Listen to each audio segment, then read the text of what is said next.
அஸ்ஸலாமு அலைக்கும். அல்லாஹுவின் நல்லடியார்களே, இன்றைக்கி நம்ம ரமலான் மாதத்தின் சிறப்பு பற்றி பார்க்க போகிறோம்.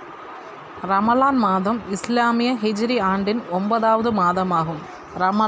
ரமல் என்னும் அரபி சொல்லிலிருந்து பிறந்தது. ரமல் என்றால் எரித்தல் என்று பொருள். இம்மாதத்தில் மக்கள் இறைவனை வணங்குவதிலும் அவனுக்காக நோன்பு வைப்பதிலும் அதிகமாக ஈடுபடுவதால் அவர்களின் முன்பின் செய்த பாவங்கள் எரிந்து போய் விடுகின்றன. எனவே இப்பெயர். இம்மாதத்தின் சிறப்பை பற்றி இதோ இறைவனே கூறுகிறான்.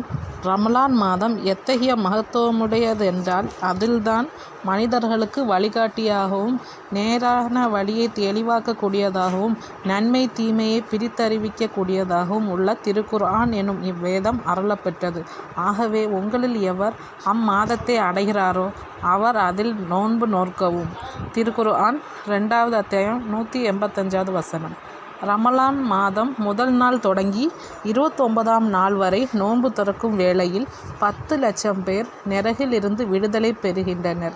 மேலும் 29ஆம் நாள் வரை எத்தனை பேர் விடுதலை பெற்றனரோ அதே தொகையினர் ரமலான் மாத இறுதி நாளில் விடுதலை ஆகின்றனர். இக்கருத்தில் எம்பெருமானார் ஸல்லல்லாஹு அலைஹி வஸல்லம் அவர்களின் நல்வாக்கு ஒன்றுண்டு. இப்புனித மாதத்தில்தான் எல்லா வேதங்களும் இறைவனால் அருளப்பட்டுள்ளன.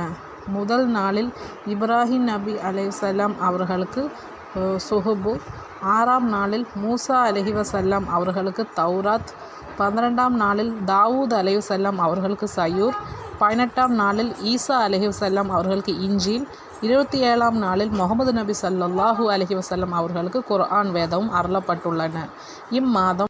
இம்மாதம் முழுவதும் நோன்பு நோற்றல் கட்டாய கடமை என ஹிஜ்ரி 2ஆம் ஆண்டு முதல் விதிக்கப்பட்டு கடைபிடிக்கப்பட்டு வருகிறது. அதனால் எல்லாரும் இம்மாதத்தில் நோன்பு பிடிங்க. அல்லாஹ் நம்மளுடைய பாவங்கள் அனைத்தையும் மன்னிப்பானாக.